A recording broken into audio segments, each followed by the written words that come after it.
हरे कृष्ण।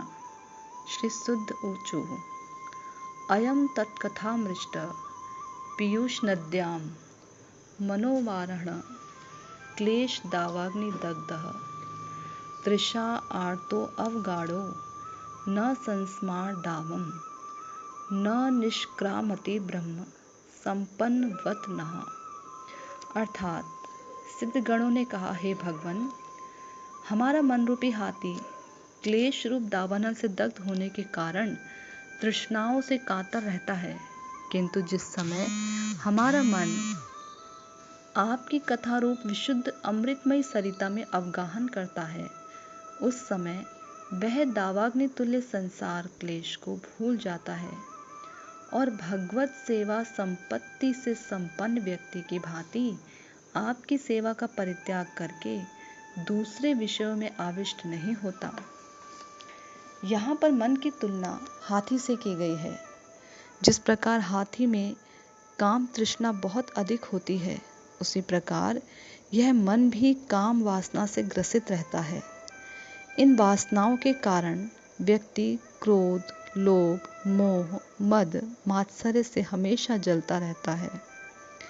संसार के क्लेश, दुख उसको पीड़ा पहुंचाते हैं। वह सब समय भयभीत रहता है। व्यक्ति वस्तु स्थान से बिछड़ने का विरह का उसे भय और शोक रहता है।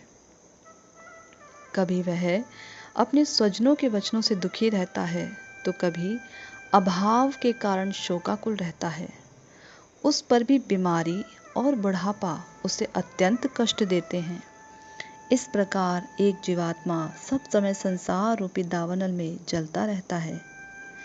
तो यहाँ सिद्धगण कह रहे हैं कि हे प्रभु, हमारा मन जो कि एक हाथी के समान है, सब समय जलता रहता है। एक हाथी एक घने जंगल में प्रवेश करता है। अचानक वह देखता है कि सब जगह चारों ओर भीषण आग लग गई है और उसके निकलने का कोई उपाय नहीं है। तो वह उस क्लेश से बड़ा दुख पाता है। तभी उसकी नज़र एक विशाल सरोवर पर पड़ती है। वह जाकर उस सरोवर में बैठ जाता है, यानी उस सरोवर का आश्रय ले लेता है।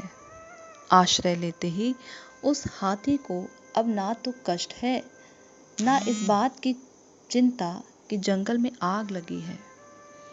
चारों ओर आग होने पर भी वह अत्यंत सुख का अनुभव कर रहा है और उस सुख को वह कदापि छोड़ना नहीं चाहता।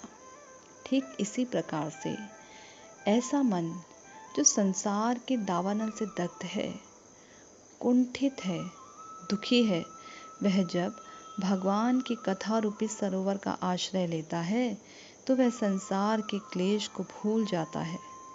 वह भगवत सेवा में इतना सुख का अनुभव करता है कि वह सुख को कदापि छोड़ना नहीं चाहता। जैसे कि किसी साधक को कठोर साधन करने के बाद उसे भाव भक्ति और फिर प्रेमा भक्ति रूपी संपत्ति की प्राप्ति हो जाए, तो वह किसी भी कीमत पर भगवान की सेवा नहीं छोड़ना चाहेगा, या यूं कह लीजिए कि छूट ही नहीं पाएगी। हरे कृष्णा।